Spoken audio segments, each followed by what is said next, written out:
The reenactments and commentary in this program may contain frank talk of a sexual nature. Viewer discretion is advised.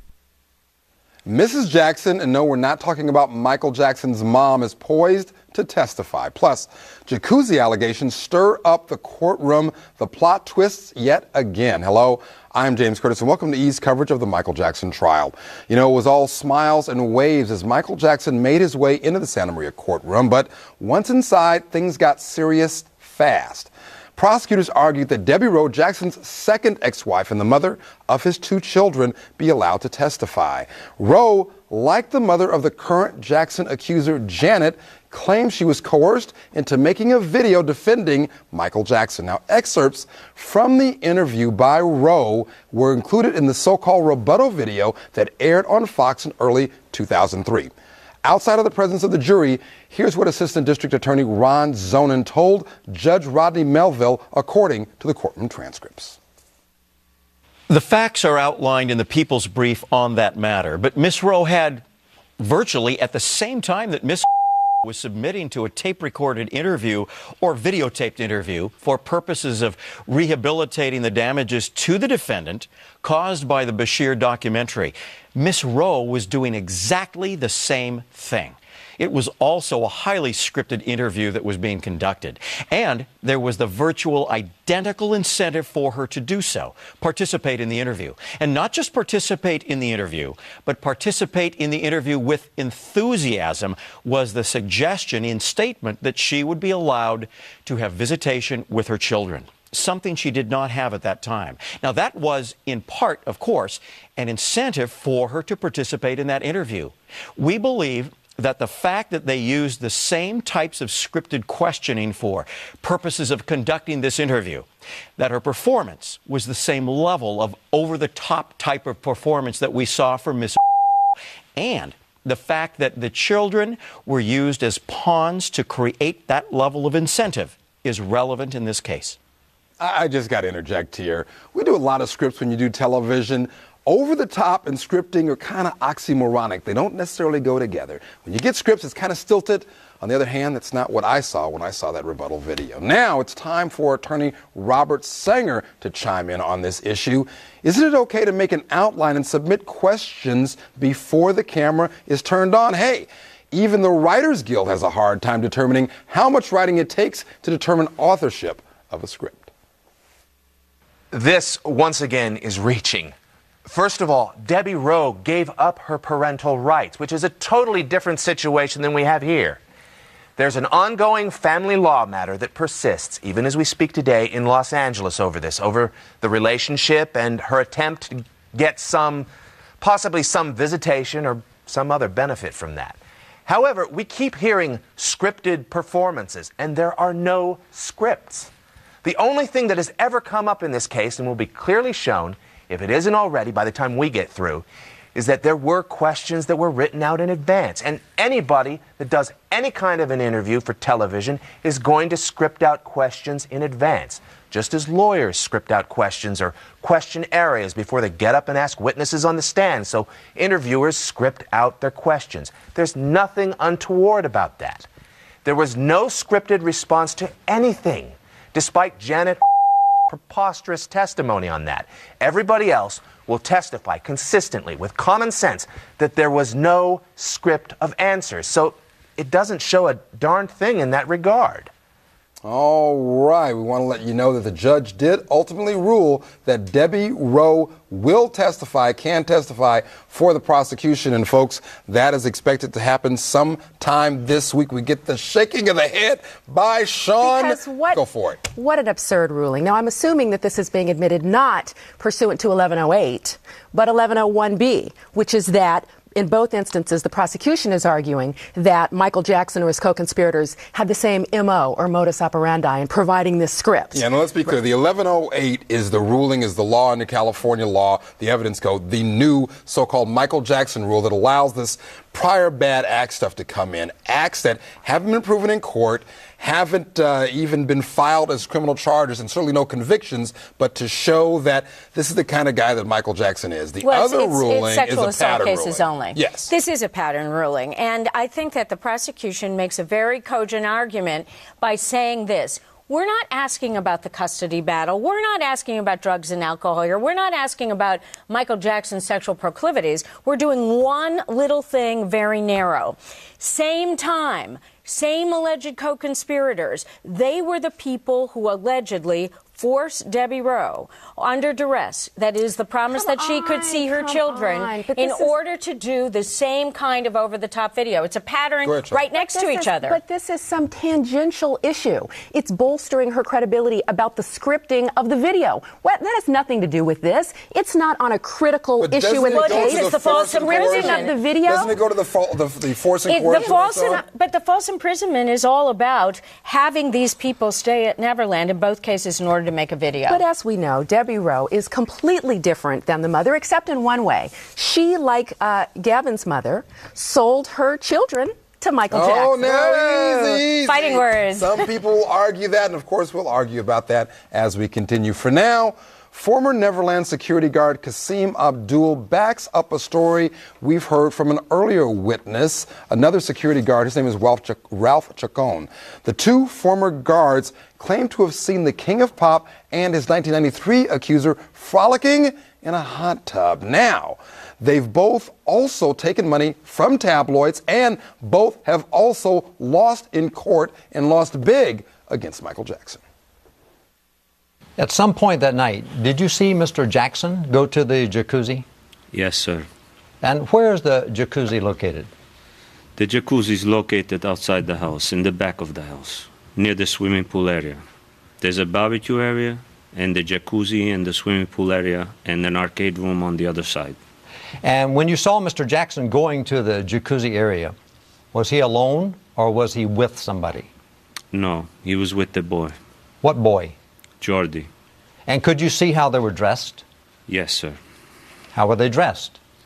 They were dressed with bathing pants, but they were bareback. And they had like bathing trunks, pants that reached just above the knee. That went down to the knee? Yeah, like loose-fitting pants. Next, Jackson gets out of the jacuzzi but could still be headed for some hot water.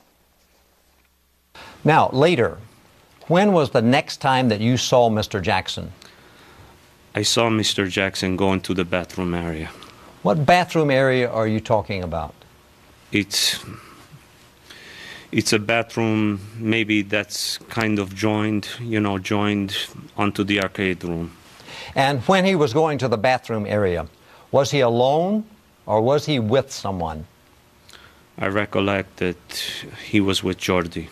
And do you recall how they were dressed? No, I don't recall exactly how they were dressed. My best recollection, they were in bathing trunks, but to be specific, no. And did you see them actually go into the restroom area, or were they just walking towards that area? I recall they were walking towards the restroom area.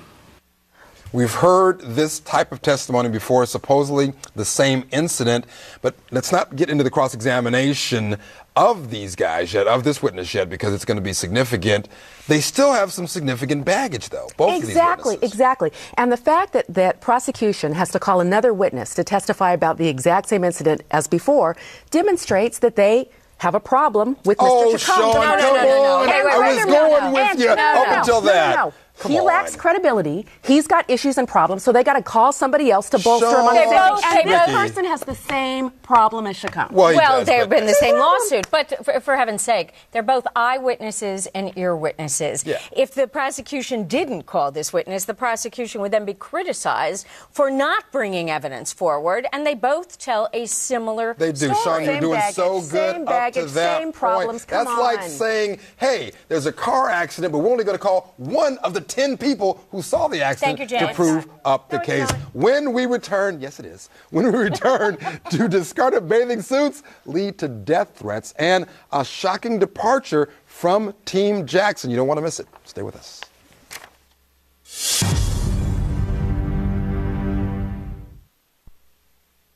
The reenactments and commentary in this program may contain frank talk of a sexual nature. Viewer discretion is advised.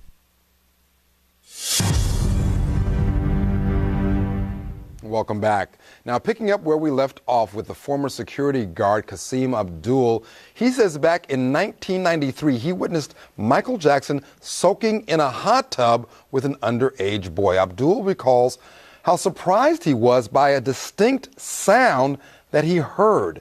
Here's how he responded to questions from District Attorney Tom Sneddon, according to the courtroom transcripts. Now, at some point in time, did you see Mr. Jackson again later that evening? Yes, sir. And where was he when you saw him? He was near the back door of the main house, about maybe 8 yards or so from the back door. And was he alone or was he with somebody? He was with Jordy. And where was Mr. Jackson in relationship to Jordy? Where was Jordan? He was like piggybacking, piggyback when you put someone on your back. Who was on whose back? Jordy was on Mr. Jackson's back. Do you recall what Mr. Jackson was wearing, if anything? He was bareback and he had a towel around his waist. And how about the child? The child had like a towel-like robe, like a bathrobe. It's towel material. It was thrown over him, over the child. And where were they when you first saw them? I say 8 yards from the back door. Okay. And did you see where they went? They went into the house. And did you see or hear anything at that point in time? Yes, sir. What? I heard the two locks on the back door, the screen door and the back door lock, clack when someone closed it. Now, was that anything unusual about that? Yes, sir. What? I never recall Mr. Jackson locking the house. We normally go and lock the house. We go and lock the theater, lock the game room when he goes to bed. So that's your responsibility? Yes. Next, the witness didn't see what happened inside the house, but he claims to have found what was left behind. After you saw Mr. Jackson and the child enter the house and the doors were locked, okay? Did you have an occasion where you went to the restroom area that you had that's attached to the arcade? Yes, sir. And why did you go there? I was securing the arcade room and the restroom area, locking them up. And did you actually physically go into the restroom? Yes, sir. And when you went into the restroom, what did you see? The lights were on, as far as I recollect. Okay. And the ground is like, I don't think it's like concrete. It's like cobblestone, the blue cobblestone. Okay. That's my recollection. And the ground was wet, and there were two bathing pants on the ground close to each other. Now, were those the same trunks that you had seen Mr. Jackson and the child Jordan? Yes, it seemed to be the same trunks. And could you explain to the jury, where were the trunks in relationship to each other? The trunks were maybe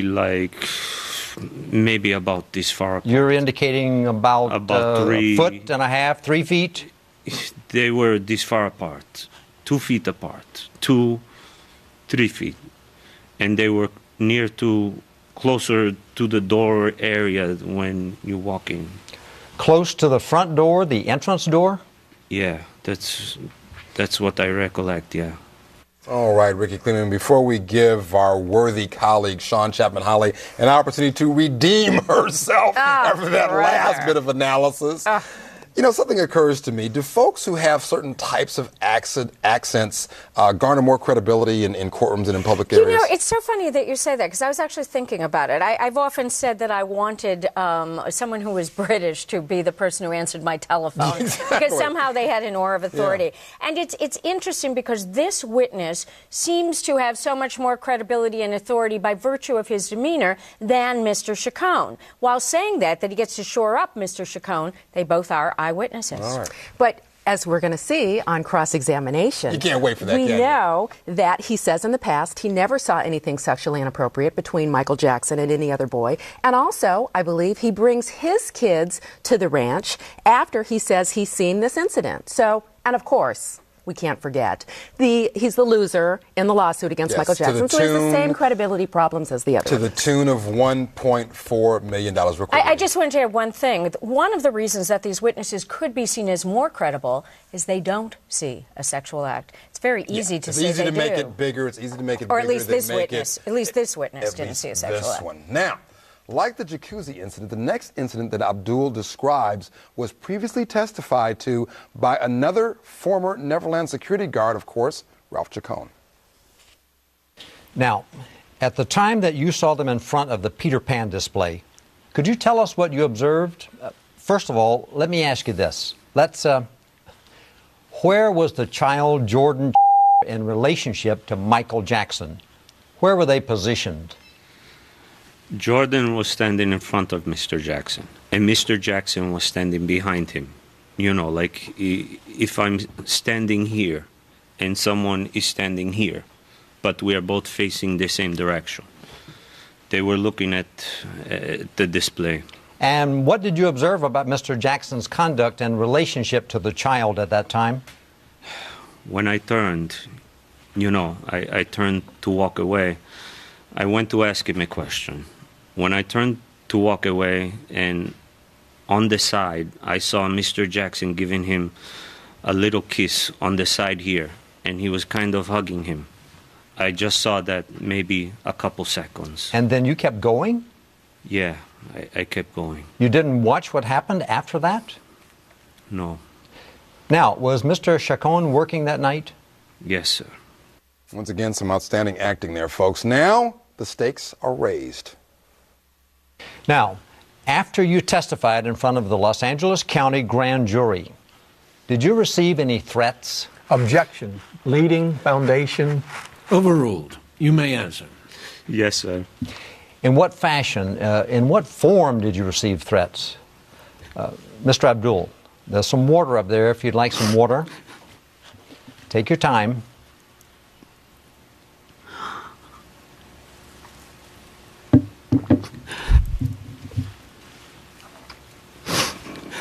Yes, sir. What were the nature? Describe what threats you received. People will call me at home and threaten to kill my family and me. A lot of phone calls coming to the house. Was there always somebody on the other end of the line when you picked the phone up? Objection. Leading. They would stay on the line sometimes. Overruled. You may answer. They would stay on the line sometimes, yes. Just stay on the line. All right, Sean? I just want to follow up on something Ricky said earlier. She said one of the reasons to believe this witness is because he didn't see more. He could have seen more. He could have embellished. Sure. Well, isn't this the witness that wanted to testify about the Vaseline?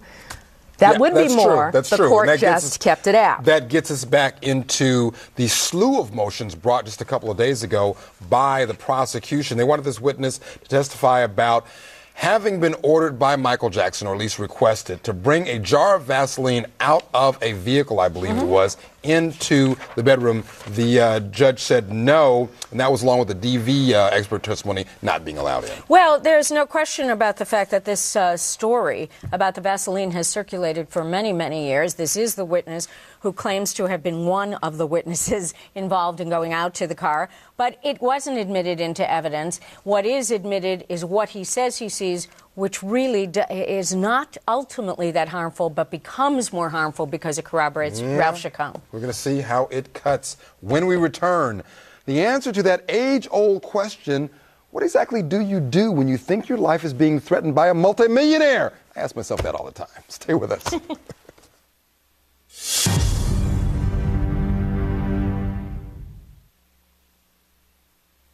The reenactments and commentary in this program may contain frank talk of a sexual nature. Viewer discretion is advised.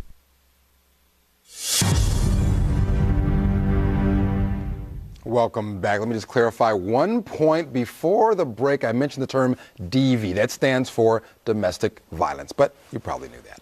Now, as former Neverland security guard Kassim Abdool continues to describe what happened following his 1993 testimony before a grand jury, it sounds like he took the death threats very seriously.